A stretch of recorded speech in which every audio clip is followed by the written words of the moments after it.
It's important to properly dispose of unwanted medication or sharps. MedProject offers free and convenient disposal options near you. To learn more, call 844-MED-PROJECT or visit medproject.org.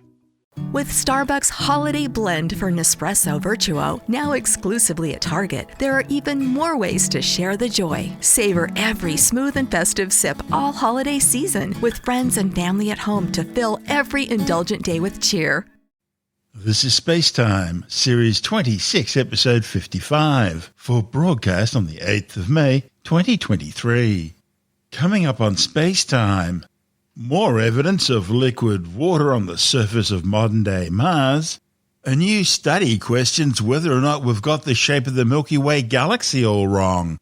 And construction continues on NASA's new Europa Clipper spacecraft bound for Jupiter. All that and more coming up on SpaceTime. Welcome to SpaceTime with Stuart Gary.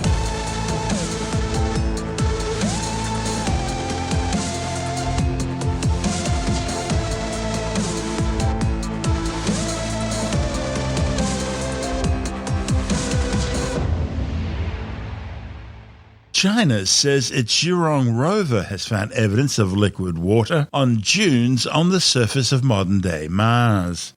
A report in the journal Science Advances claims data from the rovers now provided key observational evidence that liquid water does exist at low latitudes on the modern-day Martian surface. Previous studies have already proven large amounts of liquid water existed on early Mars, but with the loss of most of the early Martian atmosphere, the red planet has slowly turned from a warm, wet world capable of hosting life to the barren, freeze-dried desert it is today. The planet's very low air pressure, just 1/99th that of atmospheric pressure at sea level on Earth, means liquid water, essential for life as we know it, simply can't exist for long on the Martian surface, and usually sublimates directly from solid ice into a vapor. Nonetheless, NASA found droplets of liquid water on Phoenix's robotic arm, proving that at least salty liquid water can appear during summertime at high latitudes on modern-day Mars. Until now, however, no evidence has shown the presence of liquid water at low latitudes on Mars. The Zhurong rover, which is part of China's Tianwen-1 Mars exploration mission, successfully landed on the surface of the red planet on May 15, 2021. The landing site was located at the southern edge of the vast Utopia Planitia plain in the Martian northern lowlands. Mission scientists used data obtained from the rover's navigation and terrain camera, as well as its multispectral camera and the Mars surface composition detector, to study the different scale surface features and mineral compositions of sand dunes in the landing area. They found some important morphological features on the surface of these dunes, including crusts, cracks, granulations, polygonal ridges, and a strip-like trace. And an analysis of the spectral data reveals that the dune's surface layer is rich in hydrated sulfates, hydrated silica, trivalent iron oxide minerals, especially ferrihydrite, and possibly chlorides. Scientists claim that according to the measured meteorological data obtained by Zhurong, these dune surface characteristics are caused by liquid saline water forming on the dune surface, most likely from melting frost or snow falling on salt-containing dune surfaces when cooling occurs. Specifically, salt in the dunes is causing frost and snow to melt at low temperatures, forming salty liquid water. When the saline water dries, the precipitated hydrated sulfides, opal, iron oxide, and other hydrated minerals cement sand particles of the dunes together, forming a sort of aggregate crust. And then that crust is eventually cracked by shrinkage. The authors say the later frost or snow melting process further forms polygonal ridges and a strip-like trace on the crust surface. The estimated age of the dunes is between 400,000 and 1.4 million years old, and the relationship among the three phases of water suggests that the transfer of water vapor from the polar ice sheet towards the equator probably led to repeated humid environments at low latitudes. This is SpaceTime. Still to come, a new study suggests we may have got the shape of our galaxy, the Milky Way, wrong. And construction continues on NASA's new Europa Clipper mission to the Jovian system. All that and more still to come on SpaceTime.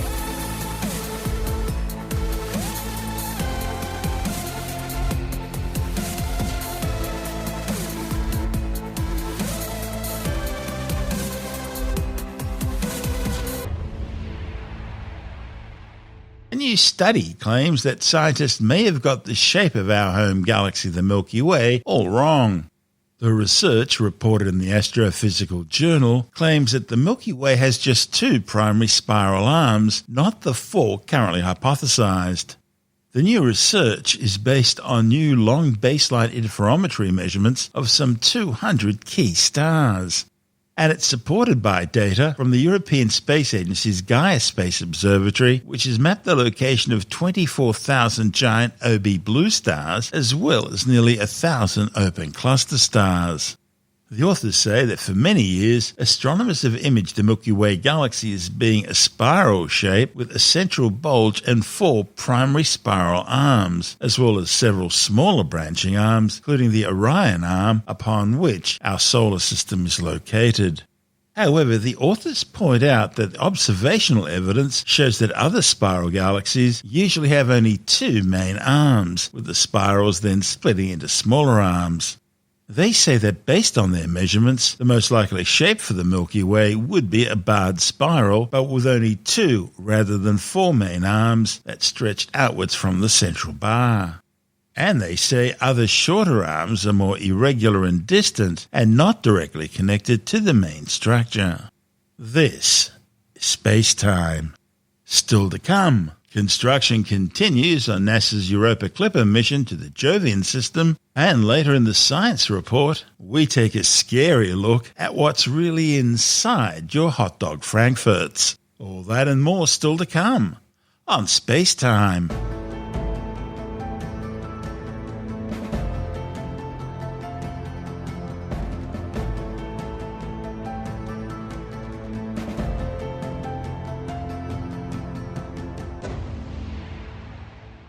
Major construction works continuing on NASA's largest ever interplanetary spacecraft, the Europa Clipper, which will launch next year on a mission to study the Jovian ice moon Europa.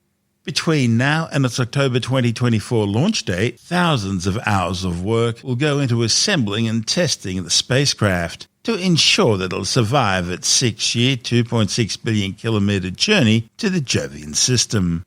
Europa Clipper will reach the gas giant and its system of 95 known moons in 2030. Once there, the probe will undertake a series of scientific observations using a sophisticated array of research payloads. The spacecraft will focus its attentions on the ocean world of Europa, which scientists believe probably contains more water than all the Earth's oceans combined, but hidden under a thick, crusty ice shell. The 6,065 kilogram probe will fly by the Galilean moon about 50 times while orbiting Jupiter.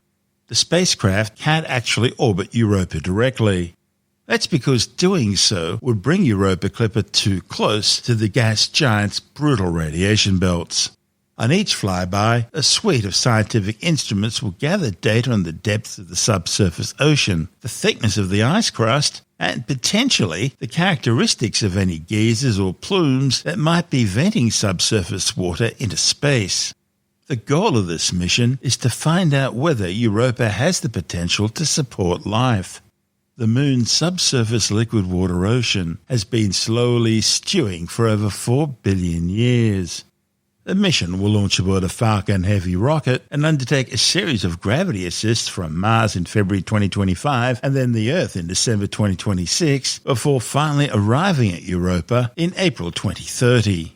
This report from NASA TV. NASA's Europa Clipper will explore an icy moon of Jupiter to see if there are conditions that could support life. Let's head into the spacecraft assembly facility behind me to see how the mission is coming together.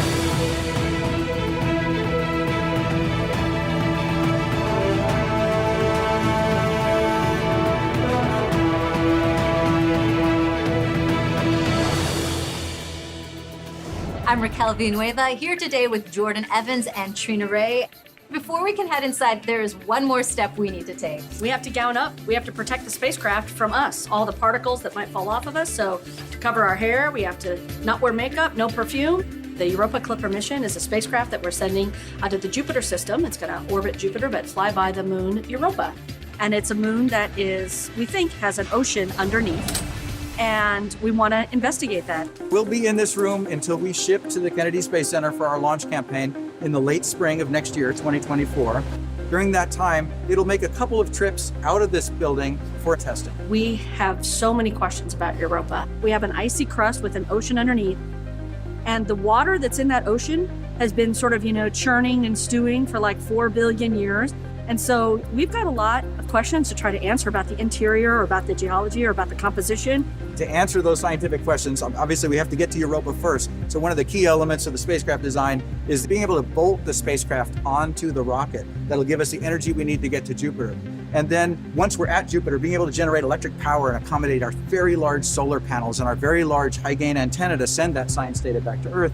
And all of that has to be done with materials that are safe for the immense radiation environment at Europa. We bolt Europa Clipper to the Falcon Heavy rocket. Inside there are our propulsion tanks, some sensitive communications electronics where our large high-gain antenna mounts. There's some paper on the outside, and those are actually patterns for the sewing that's required on our thermal blankets.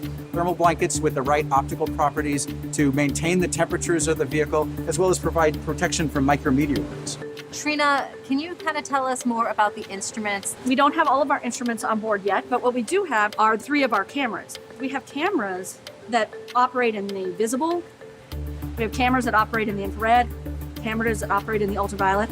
Those all look at Europa at the same time, just in different wavelengths. But then we also have a thermal imager. So think of that as like the night vision goggles, right? So what you're looking for there is a thermal signature. So imagine you have this ocean and it's churning away, and it makes the ice right above it a little bit warm.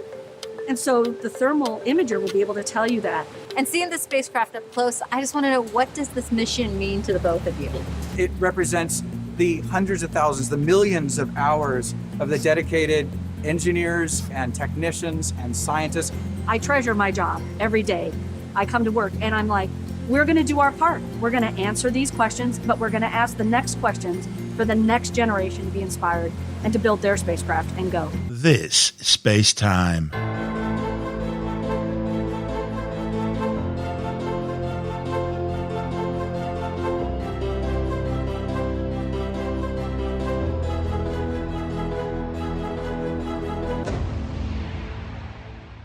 And time now to take a brief look at some of the other stories making news in science this week with the Science Report. Medical authorities are warning that the effectiveness of COVID-19 vaccines against the Omicron strain wanes rapidly over time. The findings, reported in the Journal of the American Medical Association, are based on a review of 40 studies. The estimated vaccine effectiveness against both laboratory-confirmed Omicron infection as well as symptomatic disease was less than 20% 6 months after the primary vaccination cycle. Boosters restored vaccine effectiveness to levels similar to after the primary doses, but 9 months later, booster effectiveness had nevertheless dropped to below 30%. The authors also found that the protection vaccines against Omicron last less long than against the Delta variant. On the bright side, the new results could be used to inform the design and timing of future vaccination programs. Almost 7 million people have now been killed by the COVID-19 coronavirus since it was first detected near China's Wuhan Institute of Virology around September 2019. The World Health Organization estimates the true death toll is likely to be over 16 million, with some 688 million confirmed cases globally. New research shows that the formation of ultrafine particles spewing out of jet engines is not confined to the combustion of kerosene alone. A report in the journal Communications, Earth and Environment warns that ultrafine chemical particles produced by jet engine synthetic aircraft lubrication oils are so small they penetrate deep into the lower layers of the respiratory tract, overcoming the air-blood barrier and causing inflammatory reactions in human tissue, including cardiovascular diseases. The findings by scientists at Frankfurt University indicate that these ultrafine particles are less than 100 millionths of a millimetre, that is 100 nanometres in size. And they're particularly prevalent in the smallest particle classes, which are just 10 to 18 nanometres in size.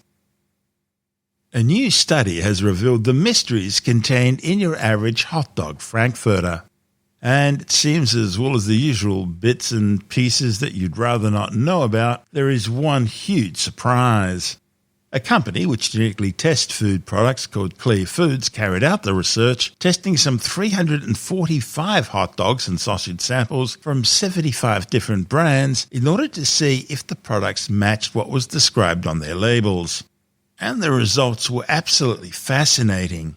They found 100% of kosher products were clean and tested pork-free. However, it turns out that some 14.4% of other samples didn't contain what was advertised and included substitutions such as pork for chicken or turkey. Disturbingly, they also found 10% of vegetarian products also contain meat. Even more disturbing, 67% of vegetarian samples had hygiene issues.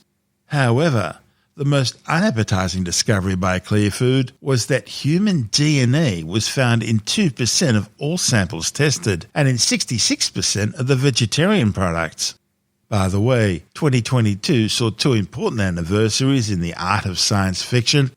It's supposedly the birth year of George Jetson, and more importantly for this study, it's also the date in which the movie Soylent Green was set. Listen to me, you gotta tell them Soylent Green is people! We gotta stop them somehow! They say art imitates life. Well, it seems life can also imitate art. To quote the immortal Dr. Sheldon Cooper, I don't mean to be rude or discourteous. I'd just like to say that there's absolutely no scientific evidence to support clairvoyance of any kind. Which means, and again, no insult intended, that you're a fraud, your profession is a swindle, and your livelihood is dependent on the gullibility of stupid people. But again, no offense. Well, there's one group of psychics that most people consider to be the worst of the bunch, those that volunteer their services to police and grieving families in high-profile murder cases.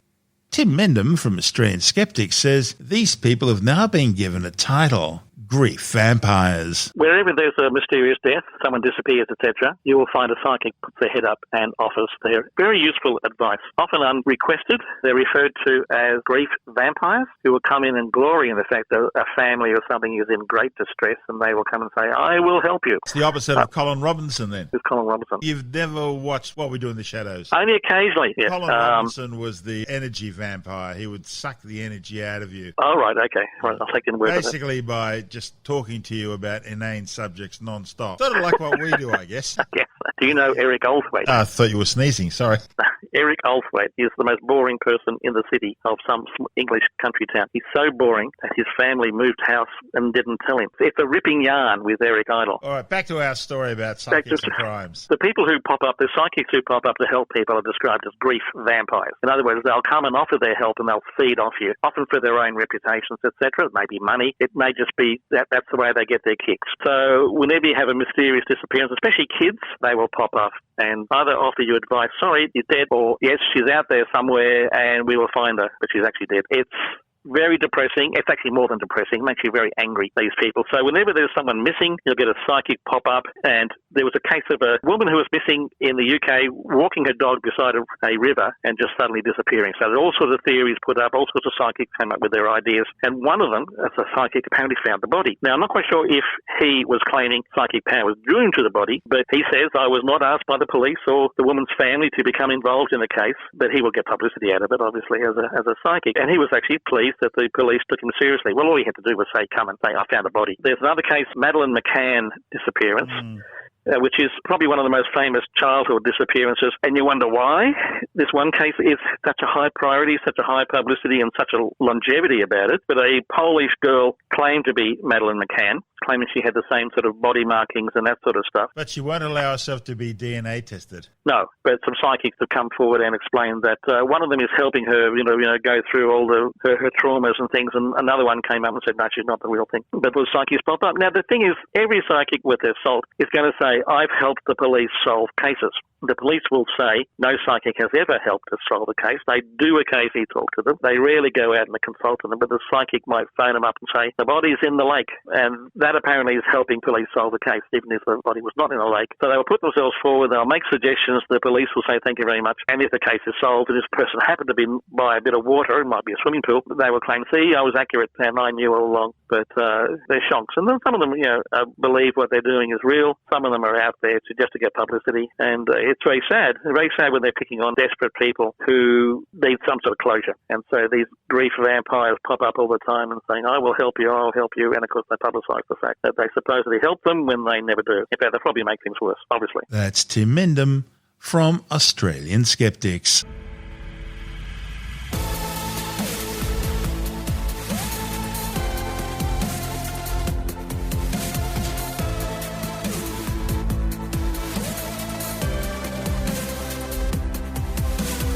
And that's the show for now. SpaceTime is available every Monday, Wednesday and Friday through Apple Podcasts, iTunes, Stitcher, Google Podcast, Pocket Casts, Spotify, Acast, Amazon Music, Bytes.com, SoundCloud, YouTube, your favourite podcast download provider, and from spacetimewithstuartgary.com. SpaceTime's also broadcast through the National Science Foundation on Science Zone Radio and on both iHeartRadio and TuneIn Radio. And you can help to support our show by visiting the SpaceTime store for a range of promotional merchandising goodies, or by becoming a SpaceTime patron, which gives you access to triple-episode commercial-free versions of the show, as well as lots of bonus audio content which doesn't go to air, access to our exclusive Facebook group, and other rewards.